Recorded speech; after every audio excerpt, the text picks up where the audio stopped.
frustrated.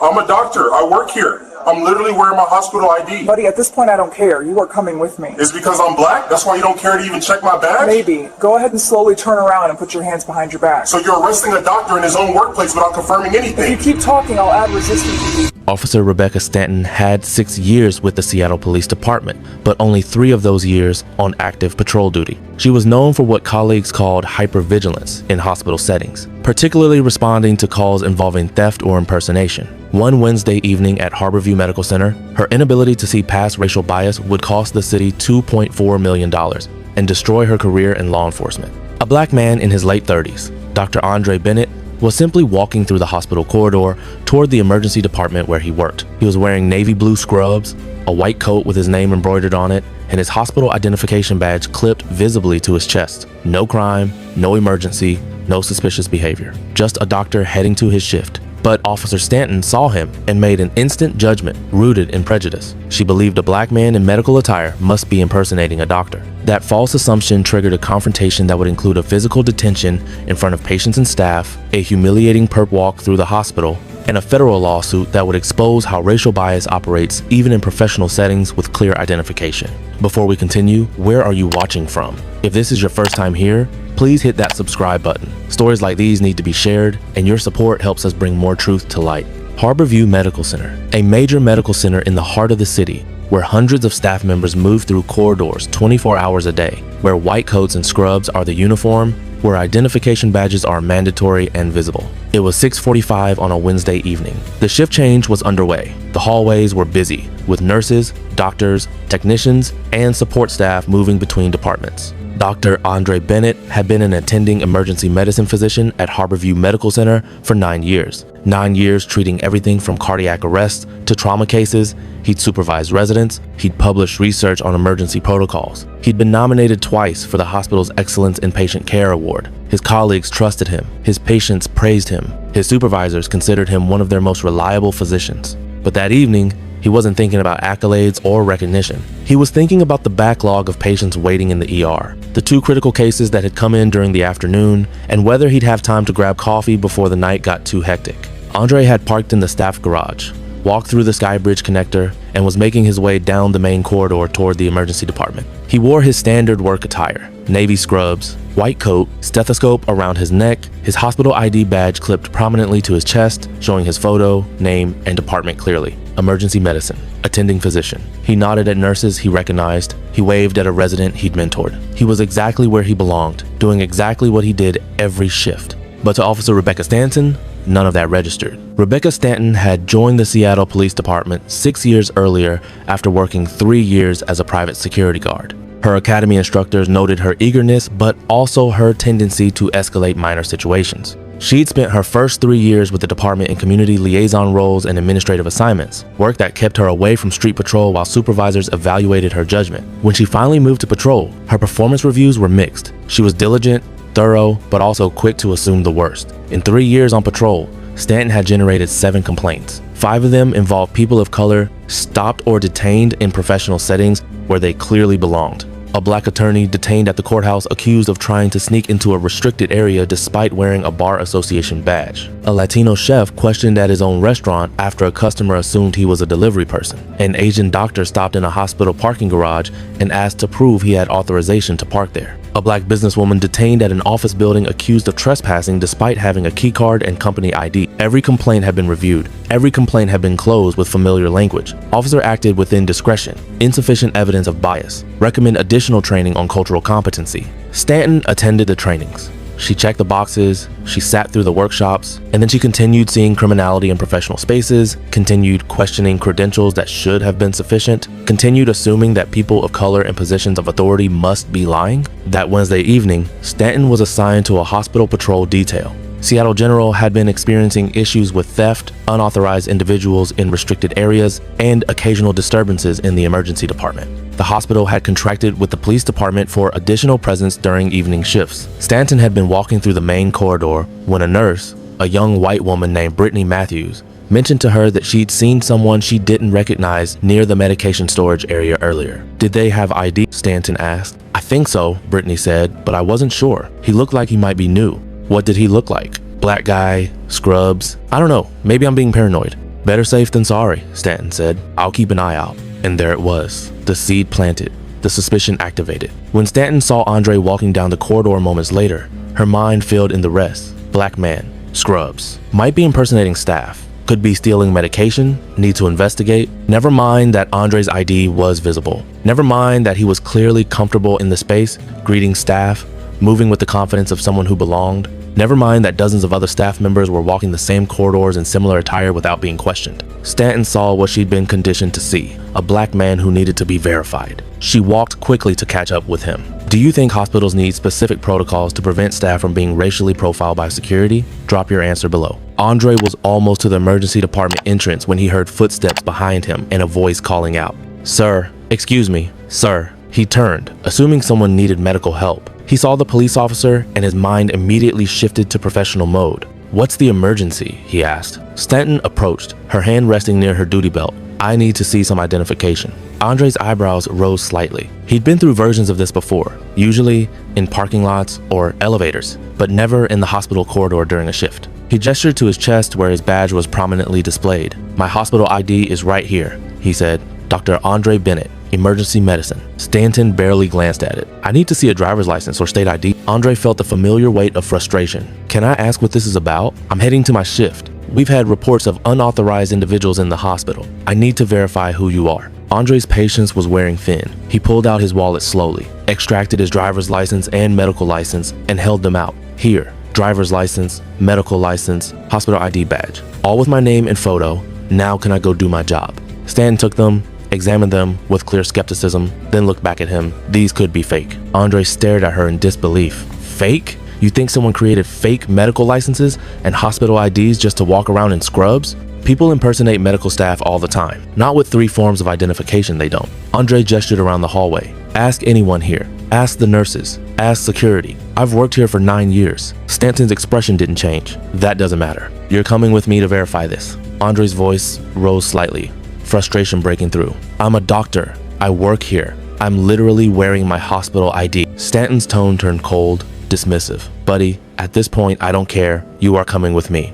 The words hung in the air. At this point, I don't care. Not about the identification, not about the badge, not about the verification she claimed to need. She'd already decided. Andre looked directly at her, his voice steady but pointed. "Is it because I'm black that's why you don't care to even check my badge?" Stanton's face shifted slightly. Not with shame, not with reconsideration, with something closer to confirmation. Her voice was cold when she responded. "Maybe go ahead and slowly turn around and put your hands behind your back." Andre looked around. Other staff members were walking past, some glancing over curiously. He recognized a few colleagues, saw their confused expressions. The situation was attracting attention now. Several nurses had stopped at their station, watching. The corridor was filling with witnesses. A resident Andre had mentored a young woman named Dr. Lauren Hayes approached quickly, her voice alarmed. "Dr. Bennett, what's happening?" Stanton pulled out her handcuffs, her movements deliberate. "Ma'am, step back. This doesn't concern you. He's an attending physician," Dr. Hayes said firmly, her voice rising with disbelief. "I work with him. You can't just handcuff him without cause." Stanton's jaw tightened. "Ma'am, I need you to step away." Dr. Hayes didn't move. "This is insane. He's wearing his hospital ID. His name is on his coat. What are you doing?" Deshaun Mitchell, the security supervisor, an older black man who'd worked at the hospital for 15 years, walked over quickly. "Officer, that's Dr. Bennett. He's been working here since before I started. What's the problem?" Stanton was surrounded now by people vouching for Andre, her assumption crumbling under the weight of evidence she'd refused to accept from the start. But instead of backing down, instead of apologizing, she completed what she'd started. "Turn around," she repeated, her voice harder now.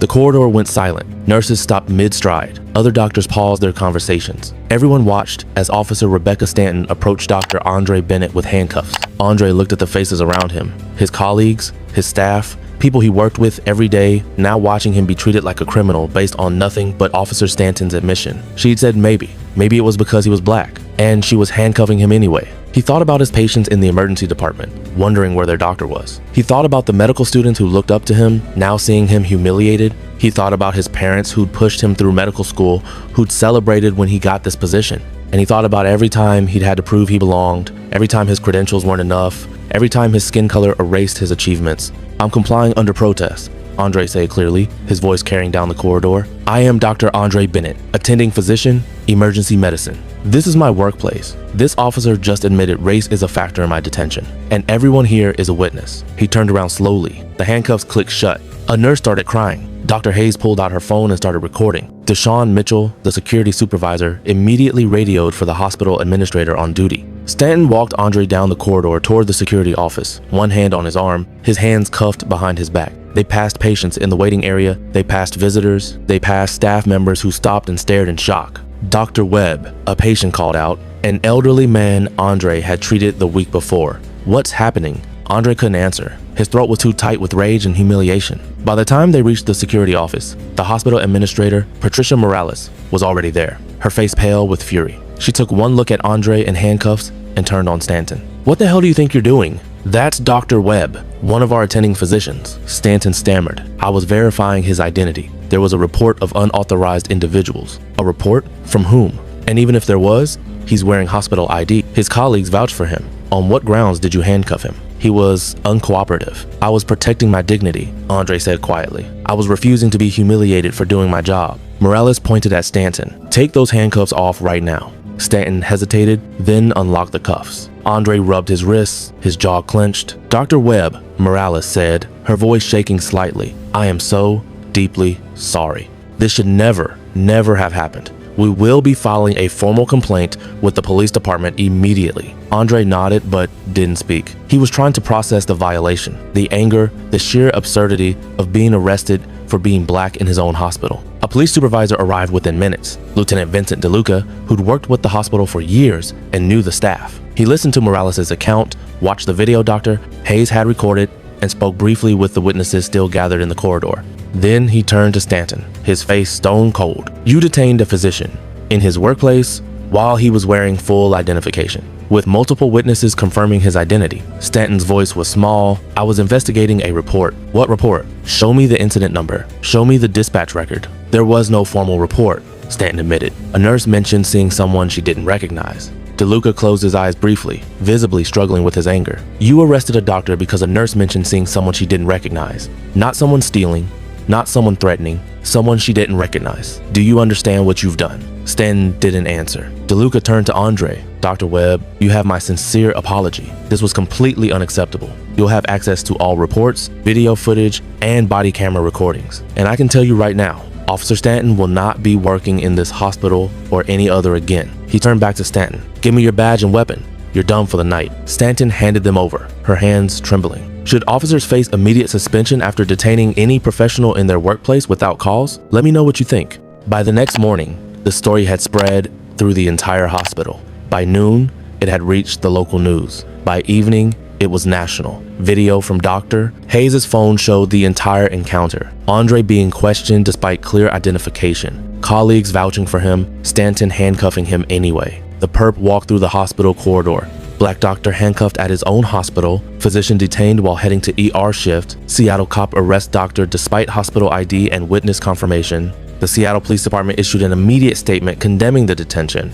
The hospital issued a public apology. The medical community erupted with outrage. Doctors across the country shared their own stories of being profiled in professional settings, of having their credentials questioned, of being assumed to be janitors, orderlies, or security guards rather than physicians. Civil rights attorneys contacted Andre within hours. This wasn't just about an unlawful detention. This was about the persistent assumption that black professionals, no matter their credentials, must prove their legitimacy in ways white professionals never have to. The lawsuit named Officer Rebecca Stanton, Lieutenant DeLuca, and the Seattle Police Department. The allegations were clear and damning. Unlawful detention without reasonable suspicion, racial profiling in a professional setting, violation of civil rights, intentional infliction of emotional distress, false imprisonment, failure to train officers on implicit bias in professional environments. The city's attorneys reviewed the case and knew immediately this was indefensible. Body camera footage and civilian video showed everything. Stanton questioning Andre despite visible ID, colleagues confirming his identity, Stanton handcuffing him anyway, the walk through the hospital in handcuffs while patients and staff watched. The city settled within 7 months,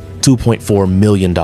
Andre donated a portion to organizations fighting for equity in healthcare and police accountability. Officer Rebecca Stanton was terminated 9 weeks after the incident. The termination letter was direct. Officer Stanton engaged in racial profiling and unlawful detention of a medical professional in his workplace. Despite clear identification and multiple witness confirmations, she handcuffed and detained Dr. Webb without justification. Her actions violated department policy, state law, and federal civil rights protections. Her employment is terminated immediately. Stanton's name went into the National Decertification Index. Her law enforcement career ended permanently. She attempted to appeal, but the union withdrew support once the medical community submitted formal complaints and the video evidence became public. Stanton issued a brief statement. "I made a serious error in judgment. I failed to properly assess the situation and caused harm to Dr. Webb and the hospital community. I take full responsibility. No one cared." The Seattle Police Department faced intense scrutiny. How had Stanton, with 7 prior complaints involving racial profiling of professionals, remained on patrol? Why had supervisors ignored the pattern? What training existed to prevent officers from questioning clearly identified professionals? Internal Affairs launched a comprehensive review. What they found was predictable. Complaints filed but minimized. Training completed but ineffective. Supervisors who didn't want to address uncomfortable truths about implicit bias. Officers who attended diversity workshops and then returned to patrol with the same assumptions intact. Reforms were announced. Mandatory implicit bias training focused specifically on professional settings. Real-time review of all detentions in hospitals, schools, and corporate environments. A dedicated oversight unit for discrimination complaints. Community advisory boards with enforcement power. Dr. Andre Bennett didn't want to be an advocate, but the moment demanded it. He testified at city council hearings. He spoke at medical conferences. He gave interviews about the intersection of healthcare, race, and policing. His message was consistent. I went to medical school. I completed residency. I've been practicing emergency medicine for 9 years. I've saved lives. I've taught students. I've earned every credential on my badge, and none of it protected me from being handcuffed in my own hospital because an officer couldn't believe a black man could be a doctor. He paused during one particularly difficult interview, his voice thick with emotion. My patients saw me in handcuffs. My students saw me treated like a criminal. My colleagues had to watch me be humiliated. And all of it happened because Officer Stanton's assumptions about who could and couldn't be a doctor were stronger than the evidence right in front of her eyes. The interviewer had no response. This wasn't just a bad detention.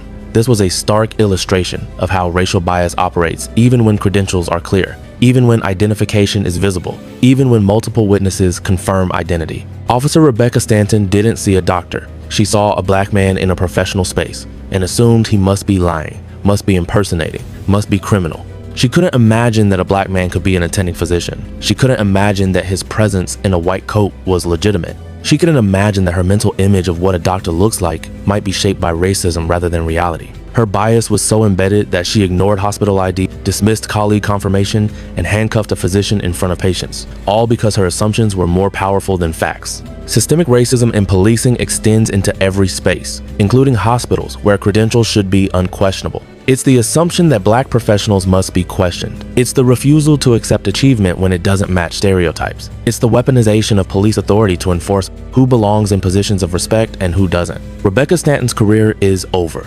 That's justice. The city paid $2.4 million.